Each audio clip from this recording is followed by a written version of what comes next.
It was October 12th, 2018. The sun hadn't quite risen yet over Yamanashi Prefecture, and the first streaks of dull grey light filtered through the fog that clung to the base of Mount Fuji like a breath held too long. At exactly 6:17 a.m., a park ranger named Kaito Morimoto made a routine turn down Trail 6, a rarely used path near the western edge of Aokigahara Forest. That path, unlike the more tourist-friendly routes, led to a cliffside clearing that overlooked a narrow ravine. Most locals avoided it, not because of danger, but because of the quiet. The kind of quiet that pressed against your eardrums and made you feel like you were being listened to, not the other way around. Kaito wasn't superstitious. He'd worked these woods for 12 years. He'd seen the forest in every season, knew where compasses spun, knew where people came to die. But that morning, as he rounded the final bend, something stopped him cold. There, perfectly arranged at the edge of the drop-off, were 5 pairs of hiking shoes, neatly lined up, all facing the forest, all unlaced, like someone had stepped out of them and into nothing. No footprints, no scattered gear, no sign of struggle or haste, just shoes. Kaito didn't touch them. He didn't call out. Something about the stillness felt rehearsed, like a stage after the curtain falls. By 8 a.m., a search team was dispatched. They found nothing. No tracks, no campfires, no torn fabric or signal of distress. The hikers, all 5, had simply vanished. Their names were released 2 days later by the prefectural police. Emi Takahara, Taichi Fujimoto, Masaru Inoue, Sayo Mori, Kenji Toba, all Tokyo-based students, all aged 21, all friends since high school. But here's where it gets strange. No stranger. A retired folklorist from Fujinomiya saw the news. And when she heard the names, she froze, because those same 5 names appear in a local ghost story. One first documented in 1974 in a collection of oral tales from Mount Fuji's surrounding villages. In that story, 5 students entered Aokigahara and were never seen again. They left behind only the shoes, placed in a row to mark their departure from this world. 1. Japan's haunted roads.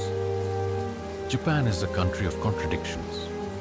Walk 10 minutes in Tokyo and you'll pass vending machines selling canned bread, a shrine older than most Western countries, and a cat cafe offering matcha lattes. Neon signs buzz above wooden doorways. Salarymen bow before entering karaoke booths. And beneath the perfectly scheduled trains and immaculately clean sidewalks, there's a stillness, a kind of quiet dread, like the country remembers something it never talks about. And nowhere is that tension more palpable than on its roads. Aokigahara, the forest that eats sound. Let's go back, not to 2018, but 1972. A university professor from Kyoto named Takeshi Murai led an unofficial expedition into the foothills of Mount Fuji. His aim was simple: to map out the magnetic anomalies reported in the Aokigahara region. Back then, compasses were analog. GPS didn't exist, and rumors were beginning to spread. Rumors that compasses spun wildly in the deeper parts of the forest. His team of 6 entered the forest on May 3rd. By May 4th, 1 man had gone missing. By May 5th, 2 more refused to continue. They claimed to hear footsteps behind them, though no one was there. One said he saw something crouching in a tree, watching. Not human, but not quite animal either. Murai himself didn't report anything unusual until the night they camped near the heart of the forest. He wrote in his field notes, "The air feels wrong, like the silence isn't absence, but suppression. The trees absorb everything. Our voices don't echo. When I whisper, it feels like something's leaning in to listen. That journal is now stored in Kyoto University's folklore department. The final page is torn, except for one line. If we leave the shoes, maybe it won't follow. No one knows what it was, but that single line gave birth to the custom, or maybe reinforced an older one, of removing shoes before death in Aokigahara. Today, park rangers still find shoes, dozens every year, neatly lined up, sometimes paired with ropes, sometimes not. Some say the forest calls to the lonely, others say it simply waits. Kurosawa Highway, the passenger in white. About 60 miles northeast, there's a stretch of road near the Chiba prefecture, known to locals simply as Kurosawa. It's a beautiful drive during the day. Cherry blossoms in the spring, golden ginkgo in autumn. But at night, truckers avoid it. Not because it's dangerous, because of her. They call her the White Lady of Kurosawa. Most stories follow the same pattern. A driver sees a young woman on the shoulder. Long black hair, pale skin, traditional white kimono. She's crying, shivering, alone. She asks for a ride. Her voice is soft, polite. She gives a name, Mina, or sometimes Aya. She says she's going to a town just past the next tunnel, but when the driver looks back after the tunnel, she's gone. One man interviewed anonymously in 2009 claimed he didn't look back. Instead, he kept talking, pretending she was still there. He said he could feel her breathing, slow and wet, on the back of his neck. He never drove again. What's strange is that there's no record of any fatal crash matching Mina or Aya's description. No documented death on that road that could explain her presence. Unless she wasn't created by an accident. She's causing them. Between 1991 and 2005, 8 drivers veered off that same curve, all claiming to see someone in the road just before impact. All described the same thing. A girl in white, standing still, smiling. Zakuchi Sakeona, the woman who asks. Now, we reach the most infamous. She appears late at night, usually near schools, alleys, lonely intersections. She wears a surgical mask, which, in Japan, isn't unusual. She asks a simple question. Do you think I'm beautiful? If you say no, she pulls out a pair of scissors. If you say yes, she removes the mask, revealing her mouth, cut ear to ear, grinning. Then she asks again. If you say yes again, she rewards you by giving you a mouth just like hers. If you scream or run, well, few make it far. Kuchisake Onna first appeared in the late 1970s, but her roots go deeper. Some believe she's based on a historical figure, the wife of a samurai, disfigured in a jealous rage. Others think she's newer, a cultural ghost born from Japan's obsession with beauty, youth, and appearances. Her legend peaked again in 2020. Why? Because everyone was wearing masks and sightings skyrocketed. Children in Osaka reported being followed by a woman in a white coat who asked the same question. Some said she hovered instead of walking. A few claimed she left red stains where she stepped. Police dismissed it. Mass hysteria, they said. But psychologists argued something else. In a culture where perfection is expected and failure is shameful, Kuchisake Onna is the fear of being seen for who you really are. These aren't just ghost stories, they're mirrors, reflections of pressure, of shame, of what happens when emotion is suppressed long enough to rot. Japan has a term, Honor to Tateme, one's true feelings, and the facade we show the world. Urban legends like these, they live in the gap between those two selves. And sometimes they step out of that gap, into the forest, into the road, into your passenger seat. 2. Europe's timeless specters. Europe doesn't scream, it whispers.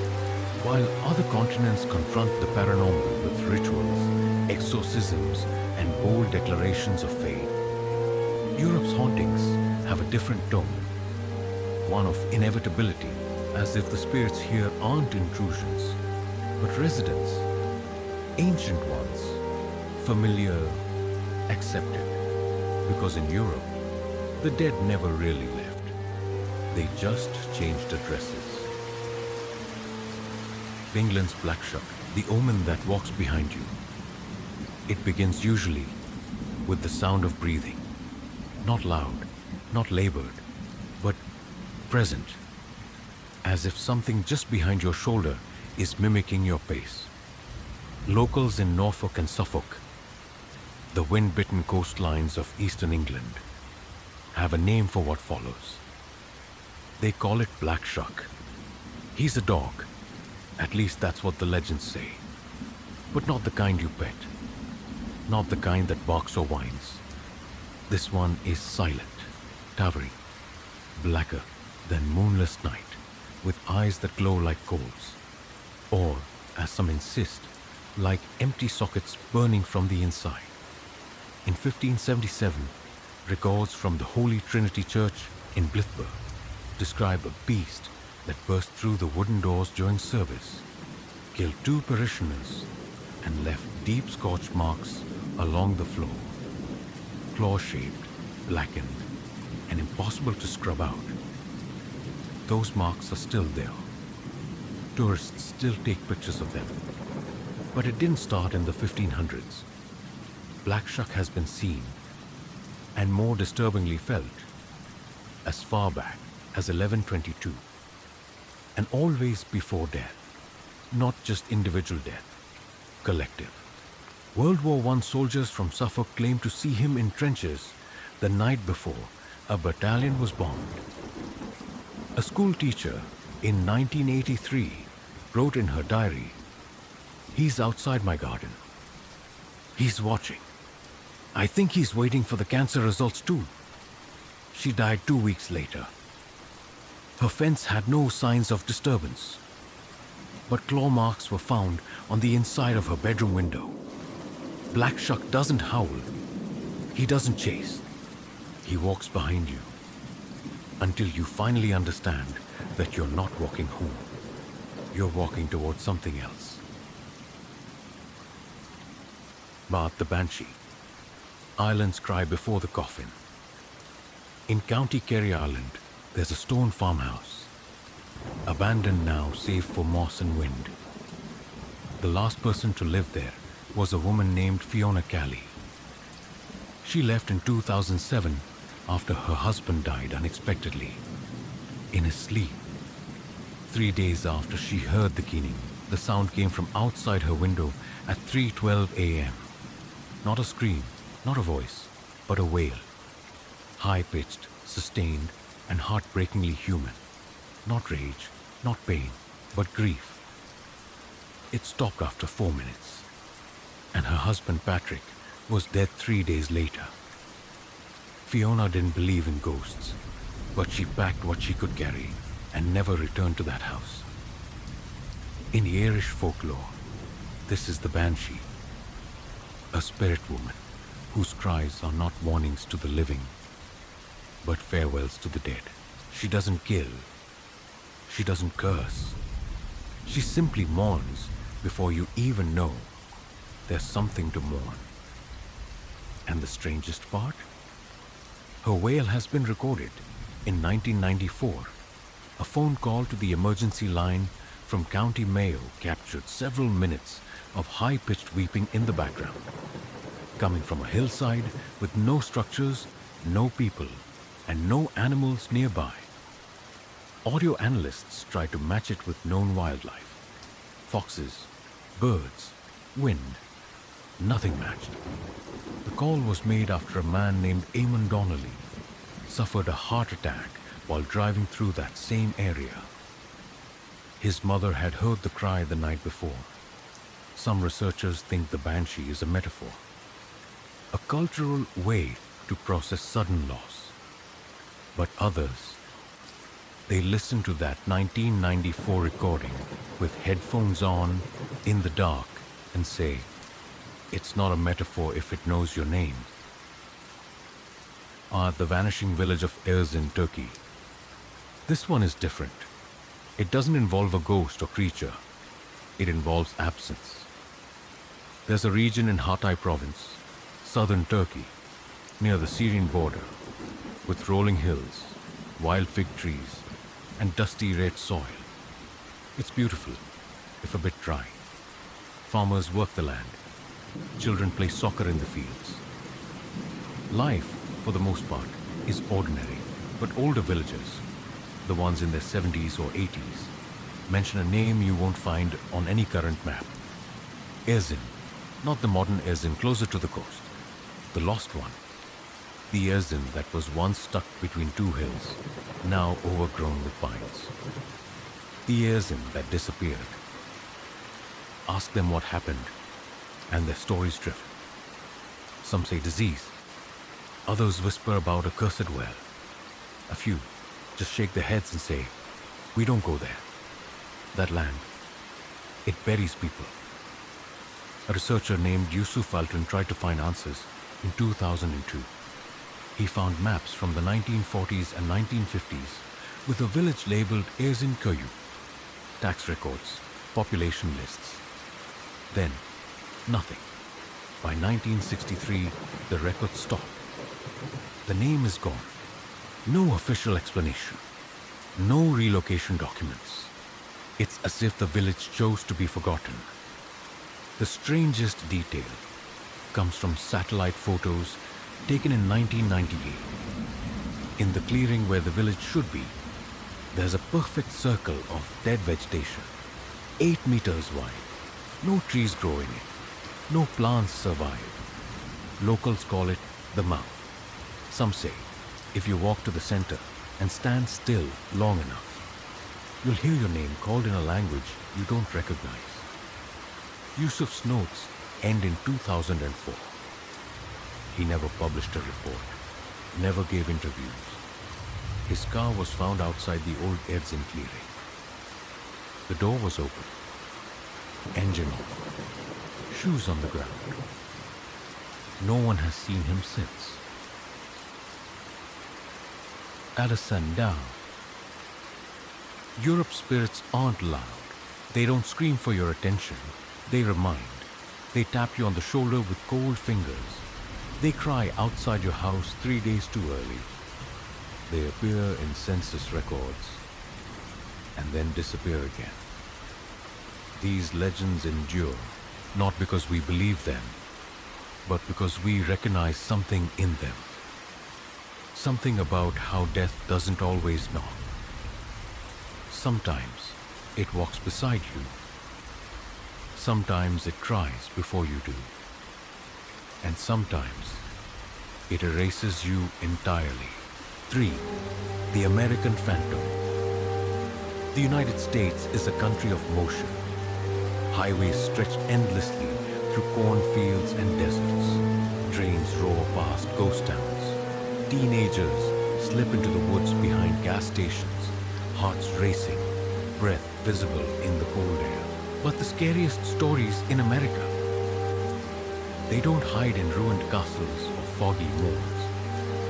They hide in normalcy, in places that feel too familiar to be dangerous. A riverbank, a parked car, a bridge you've crossed a dozen times. Dil Koshin Dasat La Llorona, the weeping by the water. The story changes depending on who you ask. Some say her name was Maria. Others claim she never had a name at all.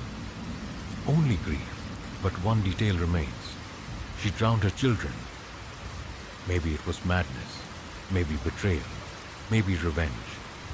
Whatever the cause, she took them to the river. And when it was over, when the screams had stopped and the water ran clear again, she realized what she had done. And now, she searches La Llorona, the crying woman, the mother whose wells drift along the Rio Grande and its countless tributaries. Children are told, don't go near the water after dark, or she'll take you instead. But what's strange is, sometimes the adults hear her too. In 2008, a New Mexico police report detailed multiple 911 calls near the Santa Fe River, all reporting a woman in white, standing ankle-deep in the current, weeping. When officers arrived, they found nothing, but one officer, name redacted, noted in his report, the ground was dry, but I could hear sobbing. And I don't know why, but I felt guilty. In another case, a woman in El Paso said she heard crying every night after her miscarriage. Not from her neighbors, from the sink. When she turned the water on, it stopped. When she turned it off, it returned. Psychologists interpret La Llorona as a cautionary tale about maternal regret, the crushing weight of losing a child, whether by accident, illness, or choice. But in modern times, her story resonates with another fear. That pain doesn't go away. It echoes in pipes, in rivers, in the womb-like sound of rushing water. And sometimes, if it echoes long enough, it becomes a voice. The Hookman. Love interrupted. It's always the same setup. A boy and a girl, a parked car, a darkened forest road. The radio plays softly until it doesn't. Then the report comes. A man has escaped from the nearby asylum. Do not approach. He's armed and dangerous. The girl wants to leave. The boy insists they'll be fine. But when he finally agrees, when they get home and she slams the door, that's when they see it. A bloody hook hanging from the door handle. You've heard it before. Everyone has. But here's the thing. In 1962, this wasn't a story. It was a warning. A man named Charles Belkin was arrested in Pennsylvania for stalking couples at the local Lover's Lane. He wore a welding mask and carried a steel hook, which he had sharpened to a surgical edge. Police caught him before he attacked anyone.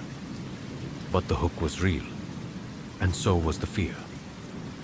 The story spread, first through newspapers, then urban legends, and finally into parental warnings. Don't go out late. Don't sneak off into the woods. You never know who's watching. But beneath the slasher movie setup lies something deeper. A cultural anxiety about youth, about freedom, about what happens when teenagers make choices that frighten adults. In the 1950s, America feared communism. In the 1960s, it feared sex and drugs. And in the 1980s, it feared its own children. The Hookman isn't just a monster. He's a metaphor. He's what shows up when innocence crosses the line and becomes something else. And sometimes, the hook isn't left behind. Sometimes, it stays in the story, buried, waiting, until some kid in 2024 sneaks off into the woods again and hears a metal scrape on their window. Ada the Mothman. What comes before the collapse? Point Pleasant, West Virginia, population 4,000. Famous for one silver bridge and one winged thing. It started in November 1966. Two couples were driving past an abandoned munitions factory when they saw something in the road. A figure, 7 feet tall, with massive wings and glowing red eyes. It flew straight into the air. No sound, no wind, and followed their car for miles. They weren't the only ones. Over the next 13 months, dozens of sightings were reported. Some dismissed it as a large bird, others said prank, but those who saw it, they felt something else. Not fear, dread, as if the creature wasn't going to hurt them, but something was going to happen, and it already knew. On December 15th, 1967, the Silver Bridge collapsed during rush hour. 46 people died. Steel beams twisted like paper. Cars sank into black water. Families were never found. The Mothman was never seen again in Point Pleasant. Was he a ghost? A demon? A warning? In 2006, reports of a similar creature surfaced in Minneapolis, days before the I-35W bridge collapse. In 2020, construction workers in Chicago spotted something large, humanoid, flying above a freight yard. The same week, a warehouse exploded due to faulty electrical wiring. There are no photographs, no hard evidence, just reports, just patterns. People call him a harbinger, a mirror, a premonition in flesh and wing. Maybe he's not here to cause pain. Maybe he's here to witness it. Maybe we all feel it sometimes. That unease right before something breaks. And maybe the Mothman is that feeling made real. This is the pack. In America, monsters don't hide under beds. They park across the street. They wait by the river. They flap their wings just out of sight. These legends share a theme. Danger embedded in routine. Love becomes horror. Motherhood becomes damnation. Roads become runways for things with no name. You won't find ancient ruins or 1,000-year-old castles here. Just playgrounds, parking lots, and memories. But that's what makes it worse. Because when you hear crying outside your house, when you see something in your rearview mirror, you can't tell yourself, that's just a legend from far away. Because here, in America, the legends are homegrown, the shape of fear. What connects all these legends? Is it coincidence? Geographic curiosity? The human tendency to tell stories in the dark? Maybe. But when you look closer, when you squint through the fog of folklore and the flicker of horror, something else emerges. A pattern, a truth, not supernatural, but still terrifying. Because all these legends, every crying woman, every hook-handed killer, every winged shadow on a bridge, they don't come from nowhere. They come from us. In Japan, silence took shape. Aokigahara didn't start as a haunted forest. It was once called Jukai, the sea of trees. And it was beautiful. Still is if you can ignore the silence. But in the late 20th century, Japan faced something invisible, a sharp rise in loneliness. Young people disconnected, elderly left behind, a work culture that worshipped efficiency but ignored emotion. And suicides followed. Not in alleys, not in apartments, in Aokigahara. Because the forest doesn't judge, it absorbs. And somewhere along the way, the trees grew thick with grief. And the legend began. Kuchizake Onna, too, wasn't born from thin air.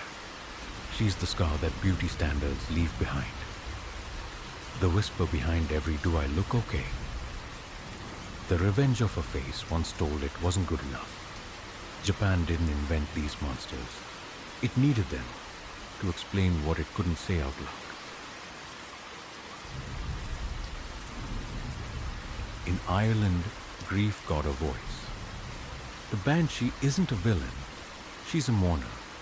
A professional one, in fact, based on ancient cleaning women who were hired to cry at funerals, to grieve when families could not.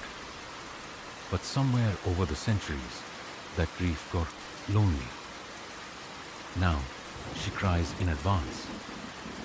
She appears in hospitals, hospice centers, empty stairwells, not with malice, but with knowledge. Because what's more terrifying than death? Knowing it's coming and being the only one who hears it. And what of Black Shark? The silent dog that walks behind you. He's the dread that follows diagnosis, the breath on your neck when you're waiting for a call. He's not hellhound, he's anticipation made real. Aljo Vashmi. In America, warnings grow wings. The Mothman isn't evil. He never hurt anyone. He just showed up before things fell apart, which is what trauma feels like. You don't always remember the crash. You remember the moment right before, when everything was still okay, when you knew, deep in your bones, that something was wrong. That's why the sightings spike after tragedy, because our minds try to find the shape of the shadow before the collapse. And La Llorona? She's not just a mother. She's regret in a white dress. She's what lingers after decisions we can't undo. She's postpartum depression without a name. She's the grief no one lets you talk about. These figures didn't spring from the ground.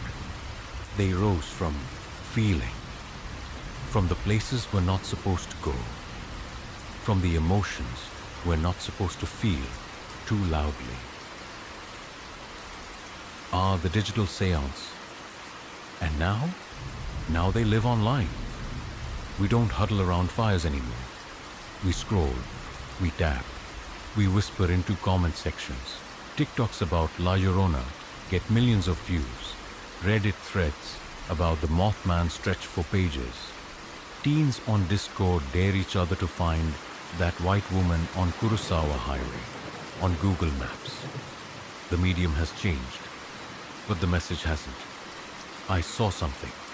I heard something. I felt something. And I need you to tell me I'm not alone. Urban legends have adapted. Just like trauma does. They no longer rely on word of mouth. They hitch rides on algorithms. They crawl into your feed at 2:17 a.m. when you can't sleep. They tap your shoulder through screen light instead of candlelight. And in a world that tells us to be productive, positive, perfect, these legends let us be something else. Frightened, confused, human. Maybe the supernatural isn't what we should fear.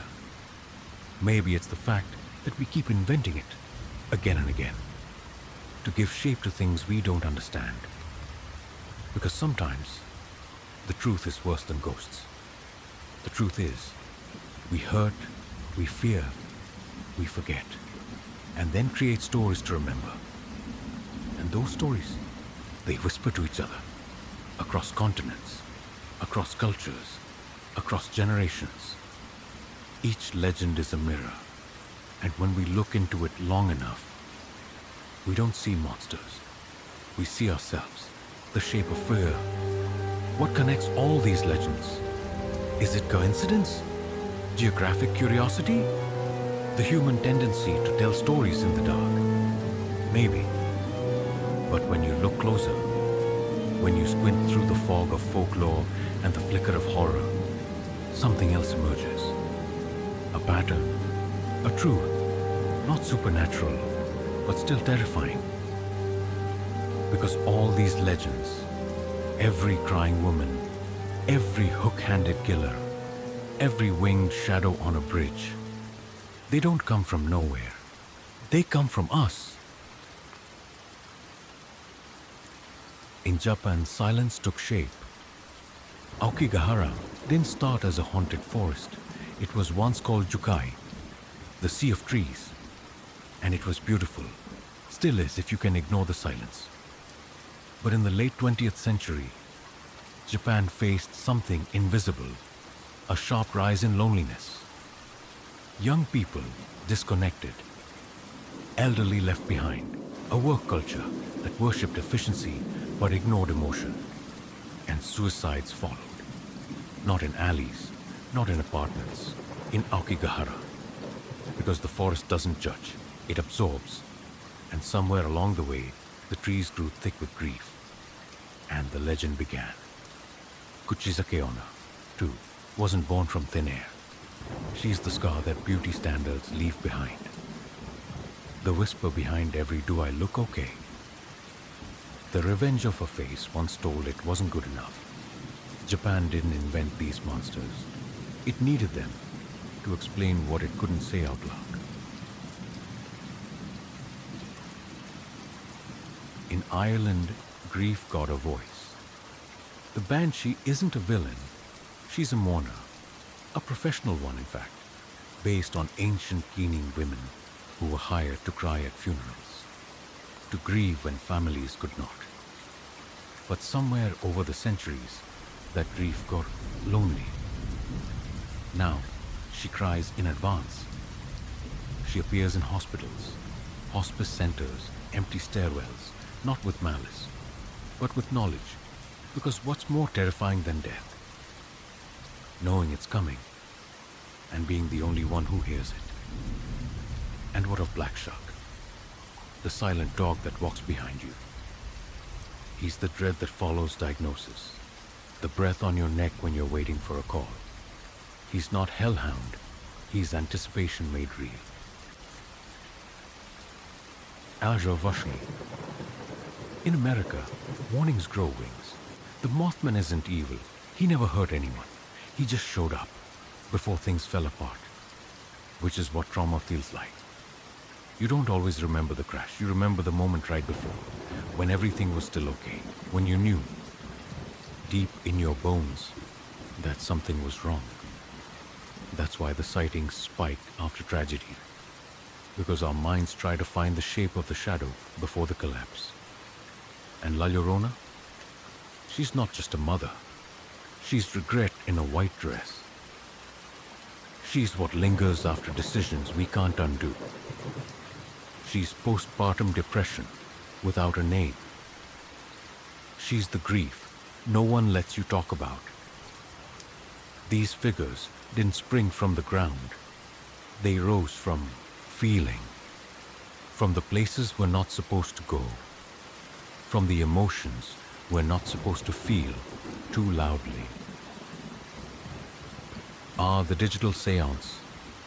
And now they live online. We don't huddle around fires anymore.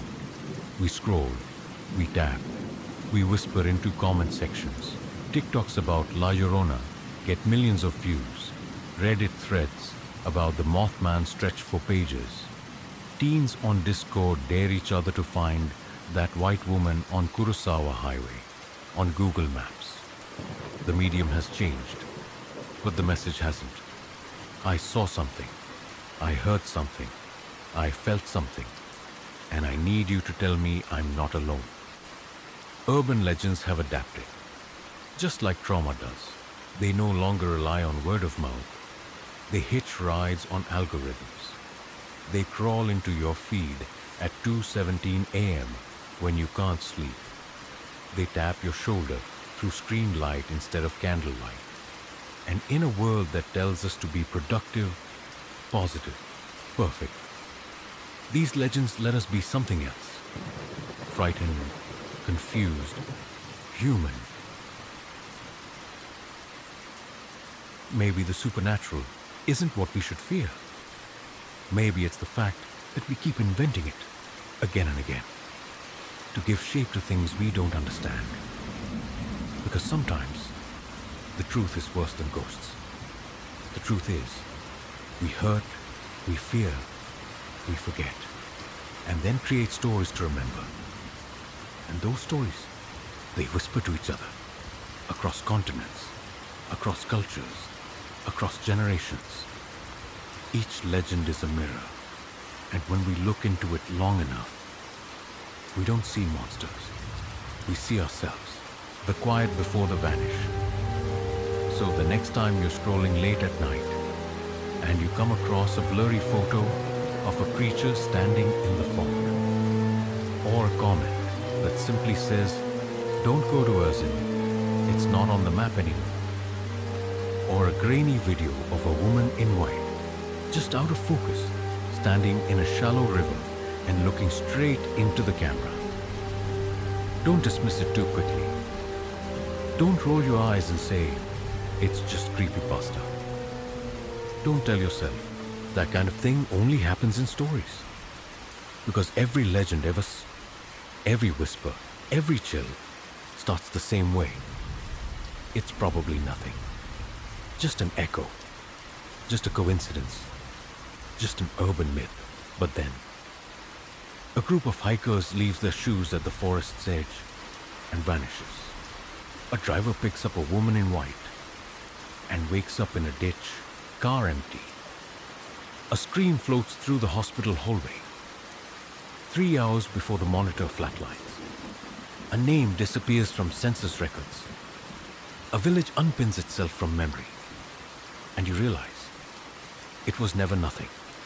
It was grief trying to speak. It was fear taking shape. It was history refusing to be buried. The legends we tell say more about us than about them. Because deep down, we all know. Some places hold echoes. Some roads remember. Some rivers carry more than water. And if you listen closely enough, if you tilt your head and really listen, you might hear it too. The sound of a hook dragging along metal. The sob of a woman calling out to no one. The flutter of wings in the fog. The crunch of footsteps that are not your own. And then, you'll know what they all knew. That fear isn't just a feeling. Sometimes, it's a presence. And you'll remember that forest, the one with the shoes, lined up, empty, waiting.